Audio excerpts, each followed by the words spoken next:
Assalamualaikum warahmatullahi wabarakatuh. Kita melanjutkan pembacaan ayat yang ke-107, 108 dan 109 surat Al-Isra. Surat yang ke-17. Qul aminu bihi aw la tu'min. Katakan wahai Muhammad kepada orang-orang kafir yang sebelumnya itu kan tidak mau menerima kebenaran Al-Quran dan kenabian. Aminu bihi, berimanlah kamu kepada Al-Quran. Aw la tu'minu, atau kamu tidak mau beriman. Innal ladzina utul ilma, sesungguhnya orang-orang yang telah diberikan ilmu min qablihi, sebelum turunnya Al-Quran, itu ada orang-orang yang diberikan ilmu kepadanya, atau orang-orang yang telah diberikan pengetahuan tentang Taurat dan Injil.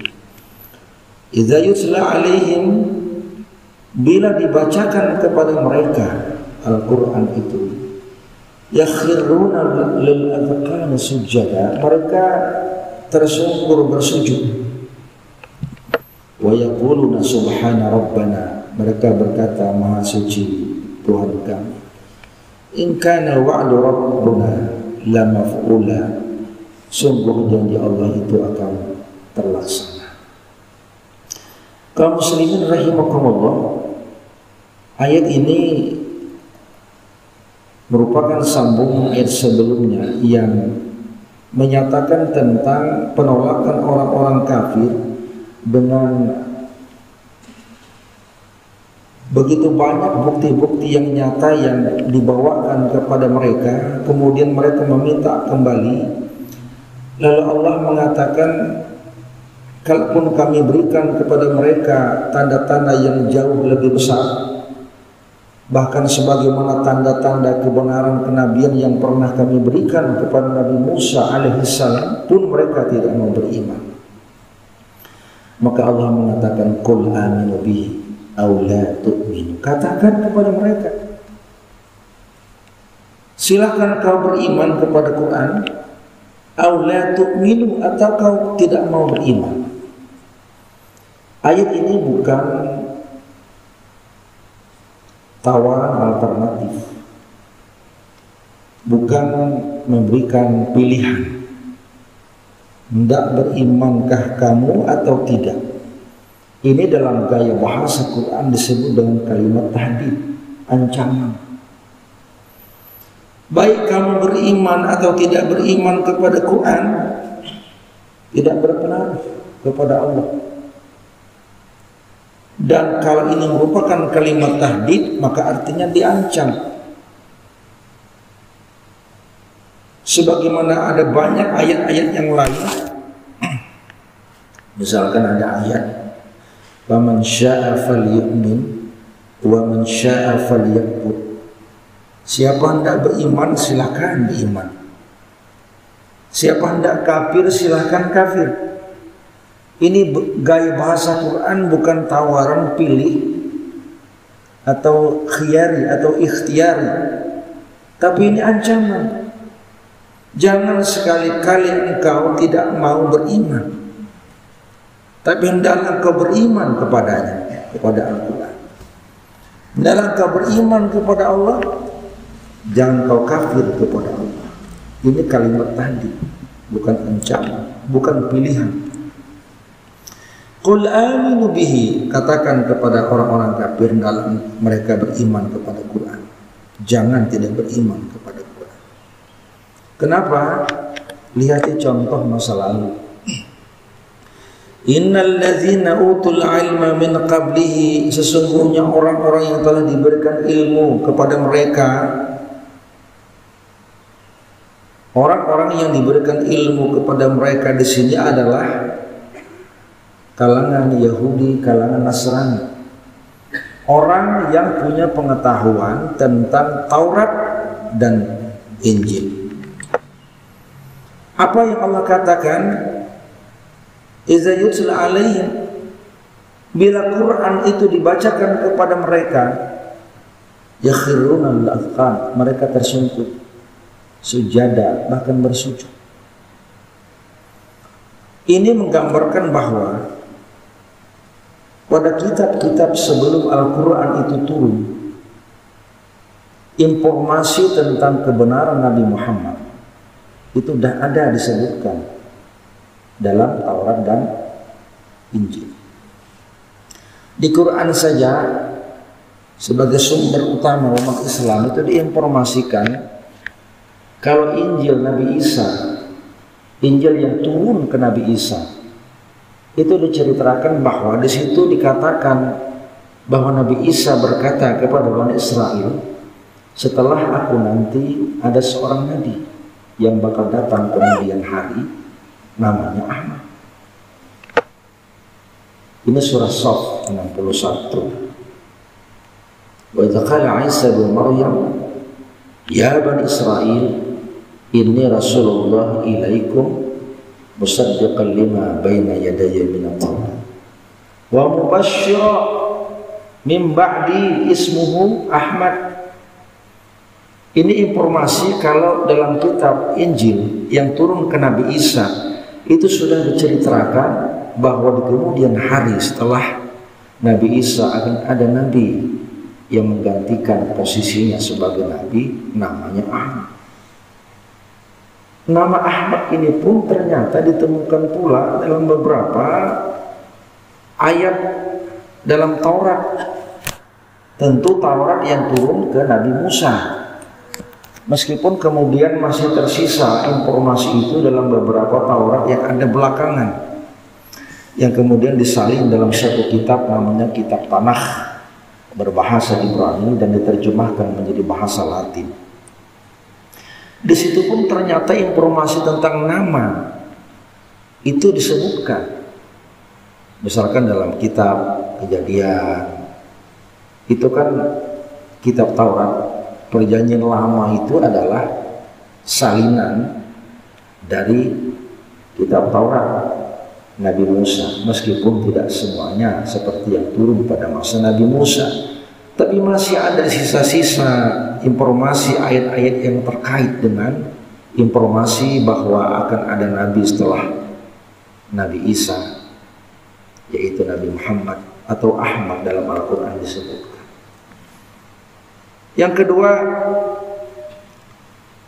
dalam Taurat dan juga masih tersisa dalam Taurat yang ada sekarang yang menjadi kompilasi dari karya gospel ya, yang bagian Perjanjian Lama, itu dikatakan bahwa nanti akan ada nabi yang lahir dari keluarga Ismail alaihissalam. Bukankah Nabi Muhammad merupakan turunan Nabi Ismail, bukan turunan Nabi Ishak? Mau Nabi Ishak kan ke bawah Nabi Isa alaihissalam, tapi mau Nabi Ismail ke bawah Nabi Muhammad. Diceritakan di situ bahwa akan ada nanti seorang nabi yang datang kemudian dari turunan Nabi Ismail. Itulah yang menjadi informasi tentang kedatangan Nabi Muhammad. Dikatakan pula dia berasal dari Paran. Paran itu adalah satu tempat yang disebut sebagai Mekah. Siapa yang berasal dari Mekah? Nabi Muhammad SAW adalah ahli Mekah, penduduk Mekah, dari Mekah. Disebutkan pula ciri-cirinya bahwa Nabi yang akan datang kemudian itu adalah Nabi yang ummi, an-nabiyil ummi. Di Quran dikatakan memang itu menjadi sifat dari Nabi Muhammad SAW, Ar-Rasul An-Nabi Al-Ummi, Rasul Nabi yang ummi. Kemudian dikatakan pula bahwa akan ada nanti seorang Rasul yang datang belakangan, itu sebagaimana Nabi Musa alaihissalam membawa syariat. Dan kesamaan sifat karakter Nabi Musa itu ditemukan pada sifat karakter Nabi Muhammad SAW. Maka ini yang menjadi bukti bahwa kenapa Allah itu mengatakan innal ladzina utul ilma min qablihi, sesungguhnya orang-orang sebelumnya yang diberikan informasi Taurat Injil sudah tahu. Mereka membaca bagaimana sifat, karakter, ciri-ciri atau tanda yang diberitakan kepada mereka akan ada nabi sesudah Nabi Isa alaihissalam itu. Dengan ciri-ciri itu mereka temukan informasinya dalam Al-Quran dan mereka temukan kenyataannya dalam kehidupan sehari-hari. Diceritakan bahwa ada beberapa tokoh yang disebutkan sebagai orang yang mengetahui tentang Taurat dan Injil. Rahib Yahudi dan tokoh Nasrani yang paham betul tentang Taurat yang turun ke Nabi Musa dan paham betul tentang Injil yang turun ke Nabi Isa. Mereka paham, mereka tahu, mereka baca. Ada informasi bakal ada Nabi setelah Nabi Isa dengan ciri-ciri yang telah disebutkan. Makanya kemudian iza yutla alaihim, ketika Quran itu dibacakan kepada mereka tentang sifat ciri Nabi Muhammad, dan kemudian mereka sendiri menemukan, melihat Nabi Muhammad ketika itu, yakhiruna lil azqan, mereka tersungkur ke tanah, sujud dan bersujud. Kasus ketika Nabi Muhammad SAW menerima wahyu pertama di bulan Ramadan. Bukankah ketika itu Rasulullah merasa begitu berat dan dalam tanda petik merasa ketakutan. Kemudian pergi ke rumah, minta selimuti kepada Khadijah istri beliau. Dan kemudian keesokan harinya Khadijah membawa informasi itu kepada sepupunya. Siapa sepupu Khadijah? Waraqah bin Naufal. Waraqah bin Naufal itu rahib Yahudi, orang yang alim, yang paham tentang Taurat yang turun ke Nabi Musa. Ketika Khadijah menceritakan apa yang dialami Nabi Muhammad SAW ketika menerima wahyu pertama itu, maka Waraqah bin Naufal yang paham tentang Taurat mengatakan itu adalah namus. Apa yang dialami oleh Nabi Muhammad ketika menerima wahyu di Gua Hiro itu adalah peristiwa di mana malaikat Jibril datang membawa wahyu. Seorang rahib, tapi ahli Taurat yang turun pada masa Nabi Musa, Taurat asli, Taurat Nabi Musa, paham dia, tahu dia isinya apa. Ketika menyaksikan dan mendengar informasi yang dibawa oleh Khadijah tentang peristiwa itu, maka dia mengatakan ini sebuah kebenaran. Apa yang aku baca di Taurat, ciri-cirinya itu sama persis dengan ada yang ada pada Nabi Muhammad, bahwa seorang nabi akan kedatangan malaikat pembawa wahyu, kemudian dengan ciri-ciri yang disebutkan, asalnya dari mana, sifat karakternya bagaimana. Maka Waraqah bin Naufal mengatakan, kalau memang nanti saya panjang umur, saya bisa pastikan dialah nabi yang dijanjikan sebagaimana yang terdapat pada Taurat dan Injil itu. Tapi Waraqah bin Naufal karena sudah sepuh tua, maka tidak sampai menemui sampai Nabi. Kemudian di usia 40 itu beliau diangkat menjadi Rasul dan Nabi. Dan beliau mengatakan sebelumnya bahwa engkau akan diusir oleh umatmu. Maka Muhammad mengatakan ketika itu, akankah seperti itu? Iya, karena tidak ada seorang nabi tanpa eksekusi dari umat yang membangkang kepadanya. Ternyata itulah yang terjadi, tapi Waraqah bin Naufal tidak sempat menyaksikan peristiwa itu. Demikian pula dengan tokoh-tokoh yang lain seperti Salman Al-Farisi, itu ternyata juga awalnya adalah Nasrani. Sebelum kemudian dia masuk Islam, dia paham betul isi Injil. Yang ketika dikatakan bahwa akan ada nabi yang datang berikutnya dengan ciri-ciri, maka ketika dia membaca dan dibacakan Quran kepadanya dan melihat bagaimana sosok Nabi Muhammad ketika itu, maka dia merasa yakin inilah orangnya. Itu sebabnya ketika Quran dibacakan kepada mereka, yakhiruna lil azqani sujada, mereka semua tertunduk, tersungkur dan bersujud mengakui kebenaran.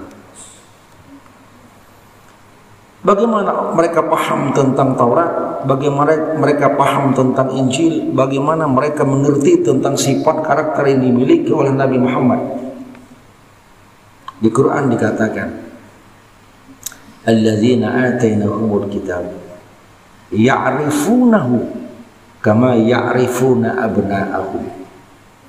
Orang-orang yang telah diberikan kepada mereka Alkitab, Taurat dan Injil itu ya'rifunahu, mereka tahu persis siapa sosok Nabi Muhammad itu, tahu persis. Ya'rifunahu kama ya'rifuna abna'ahum, sebagaimana mereka tahu persis dengan anak-anaknya sendiri. Jadi begitu dekat dan begitu kenal siapa sosok Nabi Muhammad yang ada di hadapan mereka. Itu sebabnya mereka yakin bahwa itulah yang dijanjikan dalam Taurat dan Injil, akan ada seorang Nabi yang datang berikutnya. Di Quran dikatakan Ahmad, di ayat lain disebut dengan Muhammad. Jadi ada 4 kali yang disebutkan di Quran dengan nama Muhammad.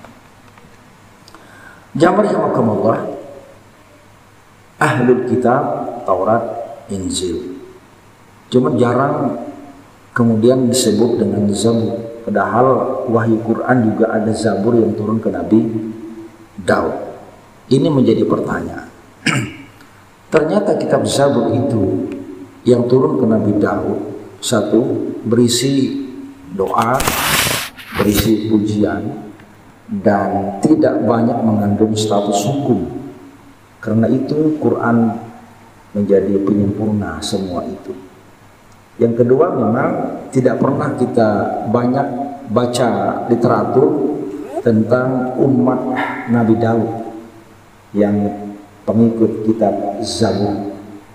Bukankah yang ada hanyalah Taurat Nabi Musa dan umatnya, dan Injil Nabi Isa dan umatnya. Namun Zabur Daud kan jarang. Makanya kemudian tidak populer, dan Quran menyempurnakan tentang wahyu Tuhan yang turun ke Nabi Daud. Meskipun setiap nabi ada umat dan setiap nabi ada kitab yang turun kepadanya, tapi tidak populer dalam sejarah. Jamaah rahimakumullah, kalau kita perhatikan pula dalam gospel orang-orang Yahudi, orang-orang Nasrani yang menggunakan dan menyebut kitab mereka sebagai kitab atau gospel, ternyata Zabur yang turun ke Nabi Daud, isinya, ajarannya itu menjadi bagian dari Taurat, menjadi bagian dari Injil.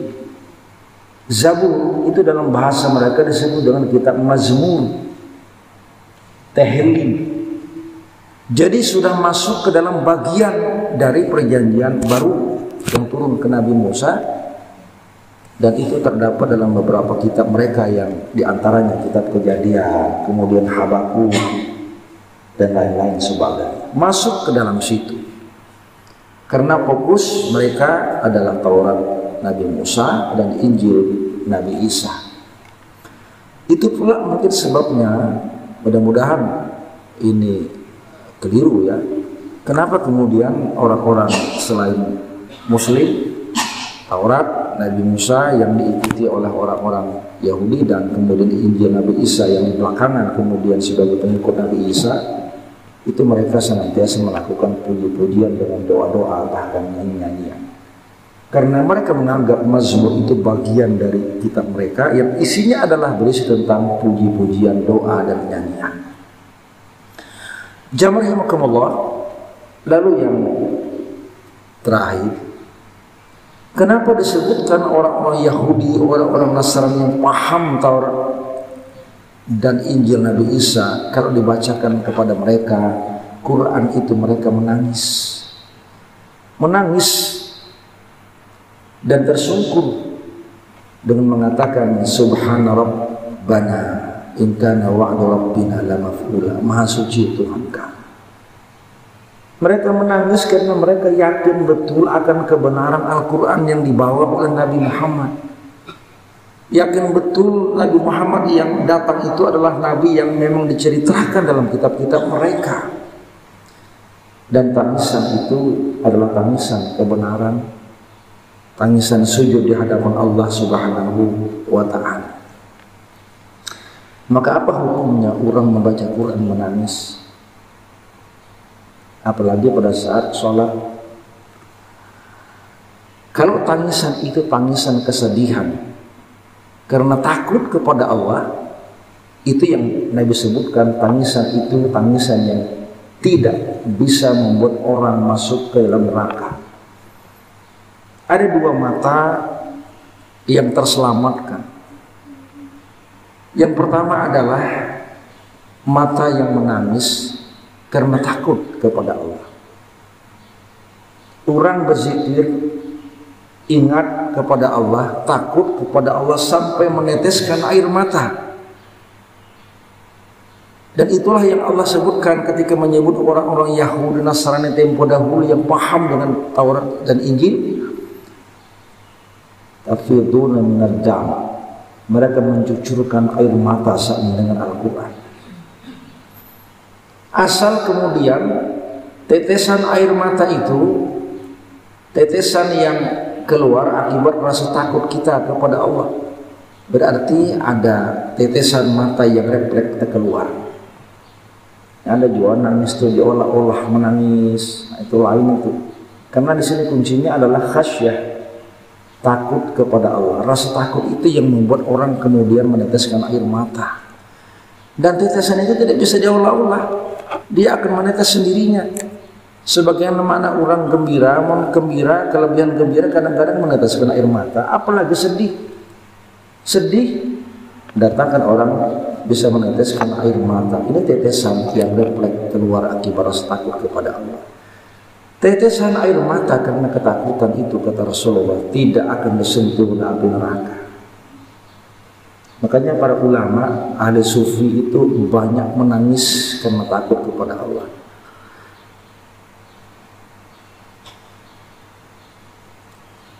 Yang kedua adalah mata yang terjaga. Terjaga tahrusu fi sabilillah, dalam rangka berjuang di jalan Allah. Berjaga, mata begadang, tapi dalam rangka untuk menjaga perjuangan agama Allah. Kita berjaga paling menonton, begadang. Maka dua mata ini, kata Rasulullah, tidak akan disentuh oleh api neraka. Kaum muslimin rahimakumullah, ini yang menunjukkan bahwa betapa kebenaran informasi Quran itu tidak bisa kemudian dipungkiri. Dan kalau orang sudah menerima kebenaran Quran itu dengan sendirinya, hatinya akan bergetar, beriman kepada Quran, beriman kepada Allah, wajilat qulubuhum, dan dengan sendirinya kemudian orang bisa meneteskan air mata yang tak terasa. Aku qouli hadza wa astaghfirullah, wassalamualaikum warahmatullahi wabarakatuh.